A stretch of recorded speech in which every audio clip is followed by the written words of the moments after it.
Bismillahirrahmanirrahim. Assalamu alaikum.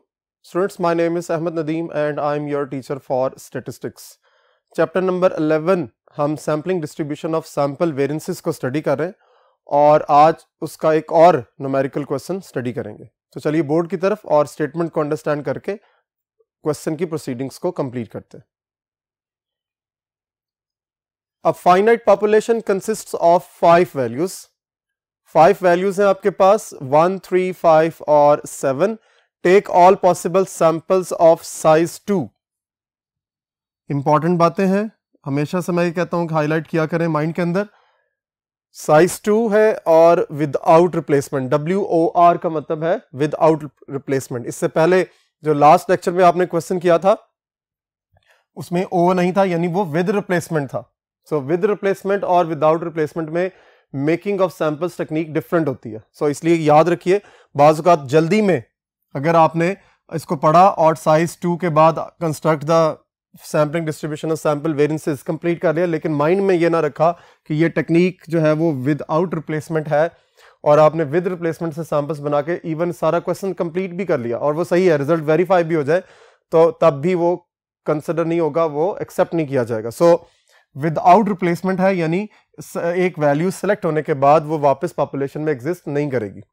Construct करना है sampling distribution of sample variances और वेरीफाई करना है रिजल्ट को। अब आपको थोड़ा सा डिफरेंट भी फील हो रहा होगा, यहां मैं साइड पर आपको याद करवाता हूं कि लास्ट लेक्चर में हमने ये प्रूफ किया था μs square is equals to n-1/n into sigma square. So अब आपने आज के लेक्चर के बाद ये याद रखना है कि ये रिजल्ट जो है वो विद रिप्लेसमेंट केस के लिए है। So there are 2 results, with replacement and without replacement. ठीक है, सो ये विदाउट रिप्लेसमेंट के लिए है और ये विद रिप्लेसमेंट के लिए है। जब भी विद रिप्लेसमेंट केस आएगा तो आपका रिजल्ट इस तरह का होगा और जब विदाउट रिप्लेसमेंट के लिए सैंपल्स जब आप ड्रॉ करेंगे तो आपका रिजल्ट चेंज हो जाएगा और वो राइट हैंड साइड जो है उसमें पॉपुलेशन के नंबर को भी इन्वॉल्व किया जाएगा। ठीक है, अब सॉल्यूशन की तरफ चलते हैं और स्टार्ट करते हैं। कैपिटल N कितना है जी हमारे पास? 1, 3, 5, 7 और 9। स्मॉल n आपके पास 2 है और टेक्निक है विदाउट रिप्लेसमेंट। तो टोटल सैंपल्स जब यहां से जनरेट करेंगे हम, that is capital N P small n और कैपिटल N आपके पास कितना है? 5P2 और इसका आंसर है जी 20। कैलकुलेटर पर भी वेरीफाई कर सकते हैं, काफी दफा हमने परमुटेशन को भी सॉल्व किया है, आप इसको डायरेक्ट भी फार्मूले के थ्रू कैलकुलेट कर सकते हैं। सो 20 सैंपल्स जो है वो जनरेट होंगे और इन 20 सैंपल्स को माइंड के अंदर रख के आपने अपने वेरिएंसेस को फर्दर कैलकुलेट करना है। सो यहां पर पहले ट्री को कंप्लीट कर लेते हैं। 1 अगर आपके पास फर्स्ट एलिमेंट के तौर पर कंसिडर हो रहा है तो उसके बाद हमारे पास 4 ऑप्शंस बचेंगी, 3, 5, 7 और 9। ठीक है, इसी तरह अगर 3 as a first element consider किया गया है तब भी आपके पास 4 ऑप्शंस बचेंगी। 1 क्योंकि 3 नहीं होगा, उसके बाद 5, 7 और 9। देखिए यहां पर 3, 5, 7, 9 में 1 एग्जिस्ट नहीं कर रहा, 3 जब आ गया तो नेक्स्ट एलिमेंट के अंदर 3 एग्जिस्ट नहीं करेगा, दिस इज विदाउट रिप्लेसमेंट। उसके बाद है जी 5 अगर फर्स्ट एलिमेंट है तो 1 होगा, 3 होगा, 5 नहीं होगा, 7 और 9 सेकंड एलिमेंट के तौर पर कंसिडर किया जा सकता है। देन है जी बारी 7 की, अगेन 1, 3, 5, 7 नहीं होगा, 9 होगा। फाइनली 9 है आपके पास, फिर 4 ऑप्शंस 1, 3, 5, 7 और 9 को कंसिडर नहीं किया जाएगा। इस तरह आपके ट्री डायग्राम कंप्लीट हो गई है। आप यहां से सैंपल्स को जनरेट करेंगे 1, 3, 1, 5, 1, 7 एंड 1, 9। ठीक है, फिर उसके बाद 3, 1, 3, 5, 3, 7, 3, 9 एंड सो ऑन। अपने सैंपल्स को कंप्लीट करेंगे। टोटल नंबर ऑफ सैंपल्स जो हैं वो 20 है। इन 20 सैंपल्स के लिए आप कंस्ट्रक्ट करेंगे सैंपल वेरिएंसेस को और फिर उसकी सैम्पलिंग डिस्ट्रीब्यूशन बनाएंगे। तो चलिए नेक्स्ट बोर्ड की तरफ और ट्री को यूज करके सैंपल्स को जनरेट करते हैं। जी, सीरियल नंबर प्रोसेस करेंगे, उसके बाद samples, then x bar and s square. Serial number आपका 1 2 3 4 5 6 7 8 9 एंड 10। यहां से टेबल को एक्सटेंड कर लेते हैं। Serial number, samples, x bar and s square.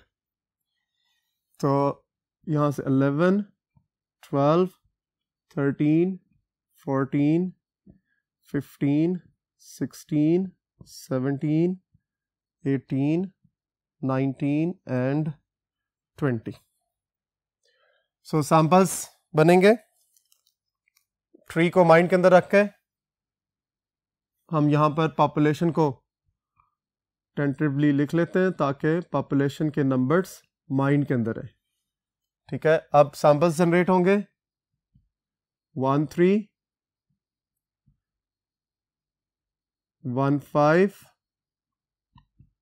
1 7 और 1 9। फिर उसके बाद 3 1 3 5 3 7 3 9, then 5 1 5 3 5 7 and 5 9, then 7 1 7 3 7 5 and 7 9. Finally 9 1 9 3 9 5 and 9 7। Her sample के लिए मीन को कैलकुलेट करेंगे। 3 + 1 4 divided by 2 is 2, then again 1 + 5 is 6 divided by 2 is 3, then 4, then 5। आगे चलिए। 4 3 + 1 4 divided by 2 is 2, then 8 divided by 2 is 4, then 10 5 12 6 6 is 3 4। 7 + 5 12 divided by 2 is 6, then 7 4 5 6 8। 7 + 5 12 divided by 2 is 6, 7 + 9 is 16 divided by 2 is 8, 10 5 6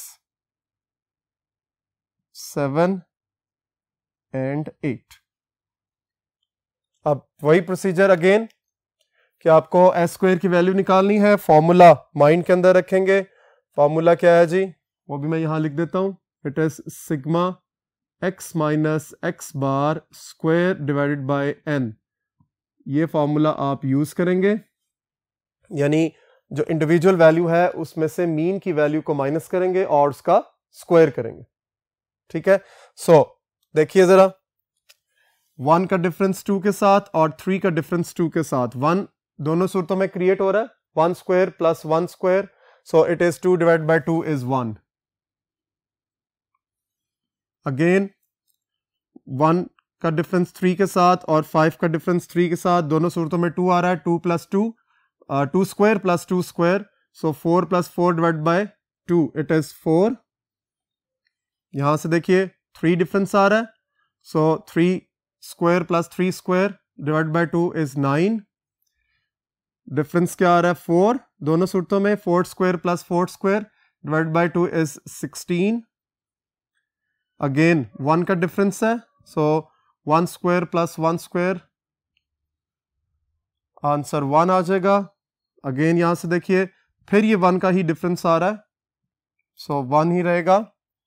3 का difference 2 है, 2 square plus 2 square, सो 4 आ जाएगा। यहां से difference देखिए 3 का difference है 9, फिर 2 का डिफरेंस है इट इज 4, अगेन 1 का डिफरेंस है इट इज 1। नेक्स्ट 5 और 6 में 1 का डिफरेंस, आंसर 1 आएगा। 5 और 7 2 का डिफरेंस 4 आ जाएगा। 7 और 4 का डिफरेंस 3, 9 आ जाएगा आंसर। 7 और 5 का डिफरेंस 2, 4, 1, अगेन 1, 4, इट इज 16, 9 और 6 का डिफरेंस 3, 9 हो जाएगा। 4 एंड 1, 1। सो आपने मीन और वेरिएंसेस कैलकुलेट कर लिए हैं। सैंपल वेरिएंसेस की तादाद 20 है। इन 20 सैंपल्स वेरिएंसेस को यूज करके हम सैम्पलिंग डिस्ट्रीब्यूशन बनाएंगे और अपने रिजल्ट को वेरीफाई करेंगे। तो चलिए नेक्स्ट बोर्ड की तरफ।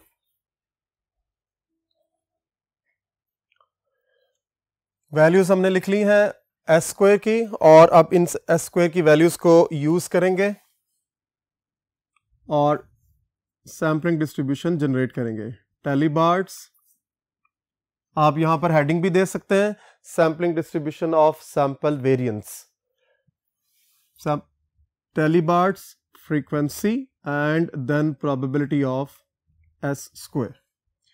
अब एस स्क्वायर की वैल्यूज देखिए, मिनिमम वैल्यू हमारे पास है जी 1, देन 4, देन 9 एंड देन 16। और देख लीजिए वैल्यूज नहीं है जी। सो 1 देखेंगे 1, 2, 3, 4, 5, 6, 7, 8। 1, 2, 3, 4, 5, 6, 7, 8। 8 फ्रीक्वेंसी हो जाएगी। 4 के लिए 1, 2, 3, 4, 5, 6। 1, 2, 3, 4, 5 एंड 6। देन 9 के लिए देखेंगे 1, 2, 3, 4।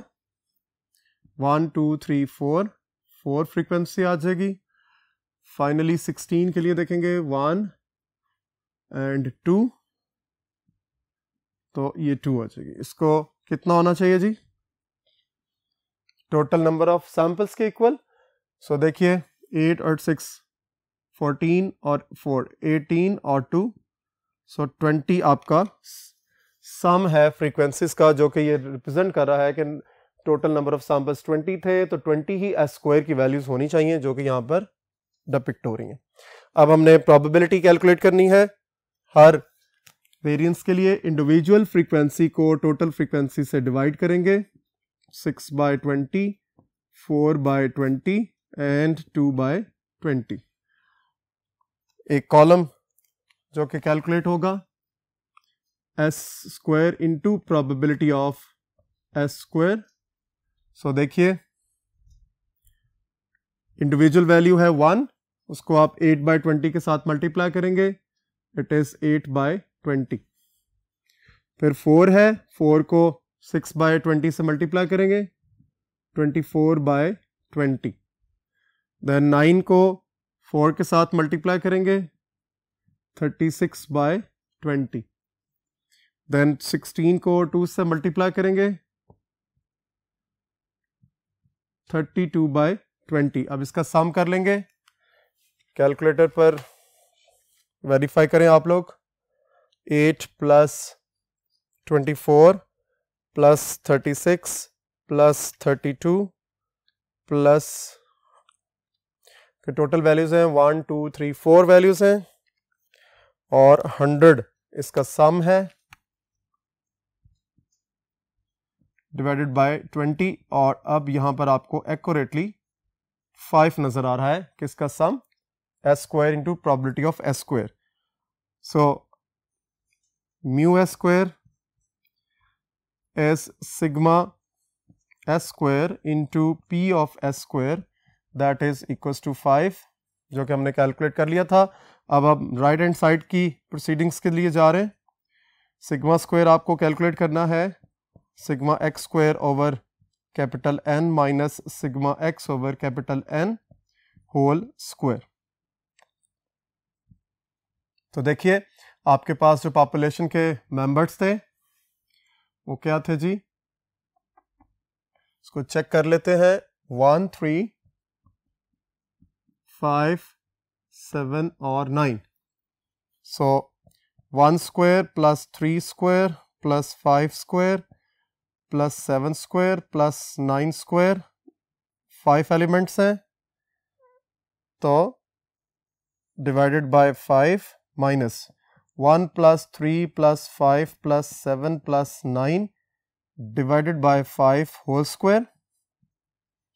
इसको डील करेंगे कैलकुलेटर के साथ, इसको चेक कर लें. So it is 1 plus 9 plus 25 plus 49 plus 81. So it is 165 divided by 5, 33 minus 1 plus 3 plus 5 plus 7 plus 9 divided by 5, it is 5 square and 5 square is 25. So जब आप माइनस करेंगे 25 minus 33 it is 8. ठीक हो गया. Sigma square की value आपके पास 8 आ गई. अब हमें क्या चीज चाहिए जी, ये आप इसको लेफ्ट हैंड साइड कह सकते हैं. जो आपका रिजल्ट क्वेश्चन के अंदर लिखा हुआ था उसमें जो इक्वेशन आपने वेरीफाई करनी थी उसकी लेफ्ट हैंड साइड 5 आ चुकी हुई है. अब राइट हैंड साइड क्या है जी, एक तो आपको चाहिए पॉपुलेशन वेरिएंस जो कि आपने कैलकुलेट कर लिया है और उसकी वैल्यू है 8. ठीक है. और जो राइट हैंड साइड थी टोटल आपके पास that was n over n minus 1 times by small n minus 1 over n into sigma square. This is your right hand side. That must be 5. तो इसको कैलकुलेट करके देखते हैं. कैपिटल N कितना था आपके पास, 5. ये वैल्यूज लिखी हुई है 1, 2, 3, 4, 5.